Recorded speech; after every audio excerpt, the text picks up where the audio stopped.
फैसला हो गया है कि बीजेपी को टक्कर देंगे तो दुष्यंत चौटाला देंगे और भविष्य में बीजेपी से मुक्ति दिलाएंगे तो दुष्यंत चौटाला ही दिलाएंगे। हमारे बुजुर्ग जो आज यहाँ हमें आशीर्वाद देने के पहुंचे हैं और युवा साथी सभी का आज यहाँ स्वागत है। आज ये जो चुनाव का समय है, इस समय में हम सब लोगों की जिम्मेवारी बढ़ जाती है। हम सब कार्यकर्ता साथियों ने जो आज विपक्ष, इसके पास कोई मुद्दा नहीं है और जो आज हम भी विपक्ष में हैं, हम विपक्ष की भूमिका निभा रहे हैं तो हम निभा रहे हैं। अभी चंद दिनों पहले हम सरकार से अलग हुए हैं। अलग होते ही जो सरकार ने अपना रुख दिखाया है, आज जो किसान की बेकदरी शुरू करी है, इसके लिए आवाज उठाने की जरूरत है। और सबसे पहले दुष्यंत चौटाला जी ने जो आवाज उठाई है, और देख लिया होगा जो कांग्रेस के लोग थे सिर्फ और सिर्फ बहकावे का काम करते हैं, भ्रम फैलाने का काम करते हैं, षड्यंत्र रचने का काम करते हैं। उनका किसान के मुद्दे से और हरियाणा के 36 वर्ग के भलाई से कोई उनका सरोकार नहीं है, ना कोई मुद्दा उठाते। सिर्फ वो तो अपना जेल जाने से बचने के लिए ईडी के डर से बीजेपी की कठपुतली बने हुए हैं। और ये देख रहे हो जो आप, ये जो आज कांग्रेस प्रत्याशी चयन नहीं कर पा रही, ये सब बीजेपी से डर के कारण इतना डिले कर रहे हैं। और जो नाम उनको अमित शाह और मनोहर लाल खट्टर देंगे कांग्रेस वालों को, उनको डमी कैंडिडेटों को लेके आएंगे, ये अब तय हो जाएगा इनका। और आपने देख लिया होगा हमारी पार्टी ने जिन कैंडिडेटों को टिकट दिया है, क्योंकि हमारा तो मुकाबला बीजेपी से है, जो सत्ता में पार्टी है, बीजेपी को हराने का लक्ष्य है।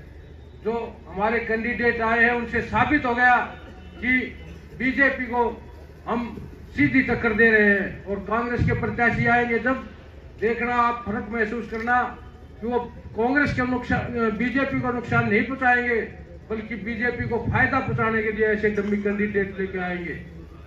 ये हम सब कार्यकर्ता साथियों ने लोगों को समझाना है।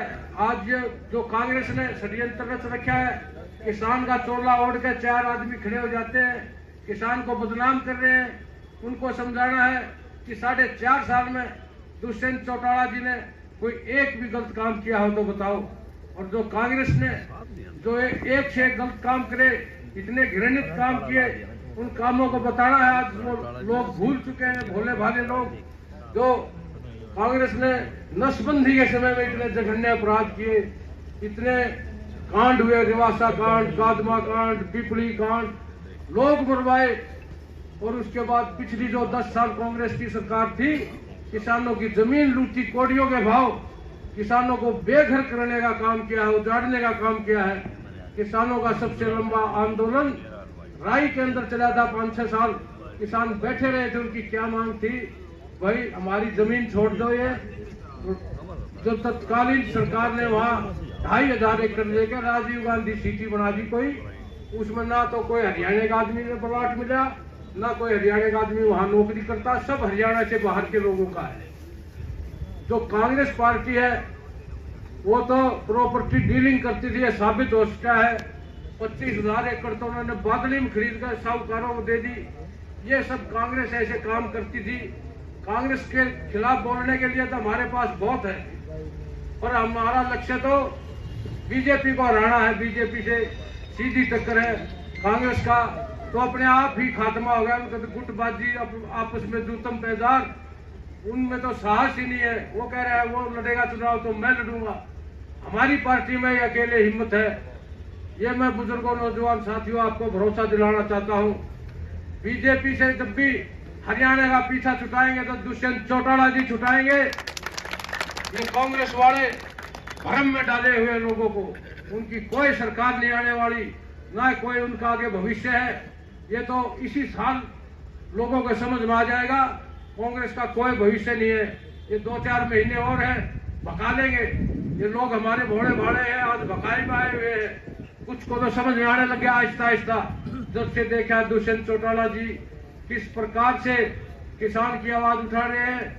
और पहले भी 4.5 साल किसान की फसल सबसे ज्यादा भाव पर बिकवाई हरियाणा में, और खरीदारी में कोई दिक्कत नहीं आई। सीधे 72 घंटे में जो पैसे आए, जो चौधरी छोटू राम की सोच थी कि किसान का पैसा सीधा जाए, बिचौलिए के मार्फत ना जाए, वो काम दुष्यंत चौटाला जी ने करके दिखाया, जो चौधरी छोटू राम नहीं कर पाए थे। दुष्यंत चौटाला जी ने कोई गलत काम नहीं किया। जो सरकार बनाई है, भ्रम फैला गया, बीजेपी में चले गए। बीजेपी हरियाणा के लोगों ने ही बनाई थी। इन्होंने तो किसान को, मेरे युवा की भलाई के लिए गठबंधन करके सरकार में हिस्सेदारी करके काम करके दिखाए हैं। जिस प्रकार चौधरी छोटू राम ने, उनके भी 6 विधायक थे, अंग्रेज की सरकार थी, उसमें एक वो तो मंत्री थे, माल के मंत्री थे, रेवेन्यू के, किसान की भलाई के लिए इतने काम कर गए। तो उसी प्रकार आज 100 साल पहले का इतिहास दोहराया जा रहा है। याद आते हैं चौधरी छोटू राम के काम, तो आज कहीं न कहीं चौधरी छोटू राम की छाप याद करवाई दुष्यंत चौटाला जी ने। और जो कांग्रेस के लोग थे, उस टाइम भी चौधरी छोटू राम का विरोध करते थे, और आज भी कांग्रेस के लोग दुष्यंत चौटाला जी का विरोध करते हैं। चौधरी छोटू राम जी एक बात कहा थे, भोले किसान बोलना ले सीख और दुश्मन को ले पहचान। दुश्मन कौन था? उनका कांग्रेस थी। आज भी हम यही कहेंगे, अपने दुश्मन को पहचान लो। कांग्रेस ही आज किसान की दुश्मन है। कांग्रेस तो किसान को बेघर करने का काम करती है। कांग्रेस की सरकार में 70,000 एकड़ जमीन किसानों से छीनकर व्यापारियों को दे दी। ये कोई झूठी बात नहीं है, ये प्रूफ है। आपके अड़ोस पड़ोस में गोहाना में भी 1000 एकड़ जमीन, ये जो नगर बड़ौदा की थड़ी पे है, क्या कहते थे, यहाँ सेक्टर बनाएंगे, कुछ नहीं, कोड़ियों के भाव लेकर वो यूं की यूं पड़ी है। 10 साल हो गया, आज तक कुछ नहीं बना वहां। जो 5-5 करोड़ का किला हो गया आज किसान का, वो 50-50 लाख में पौने गांव खरीद गए, और किसान को बेहिस्सेदार बनाने का काम किया इन लोगों ने। तो ये समय, आने वाला समय है, सब साफ हो जाएगा कौन बीजेपी से मिला हुआ है, और ये भ्रम में डाल रहे हैं कि जेजेपी और बीजेपी मिलकर चुनाव लड़ रहे हैं। ये तो अब साबित हो गया इन टिकटों से। हिसार में खुद इनके परिवार से खड़े थे, तो उनको हराने के लिए स्वयं मैदान में आए हैं। अगर उनको फायदा पहुंचाना होता तो ये भी कांग्रेस की तरह किसी डमी उम्मीदवार को ला देते। हिसार की सीट से आज फैसला हो गया है कि बीजेपी को टक्कर देंगे तो दुष्यंत चौटाला देंगे, और भविष्य में बीजेपी से मुक्ति दिलाएंगे तो दुष्यंत चौटाला ही दिलाएंगे। अब की बार आधा राज तो लेके दिखा दिया। अगर आप लोगों ने इनके लिए कंधे से कंधा मिला के साथ दिया और ये दुष्प्रचार का जवाब, मुंह तोड़ जवाब दिया, तो आने वाले मुख्यमंत्री ये होंगे। अब की बार पूरा राज लाके दिखा देंगे। तो मैं यहाँ पहुँचने पर सभी का उन्हें बहुत बहुत स्वागत करता हूँ, और दुष्यंत चौटाला जी को मैं एक विश्वास भरोसा दिलाना चाहता हूँ कि आप जिस भी उम्मीदवार को भेजोगे अपना चुनाव मानकर लड़ेंगे, और जितना भी हमारे से बन पड़ेगा, दिन दुगनी रात चौगनी मेहनत करके ज्यादा से ज्यादा वोटों से हासिल जिताने का काम करेंगे। बड़ौदा से आपका बहुत बहुत धन्यवाद है।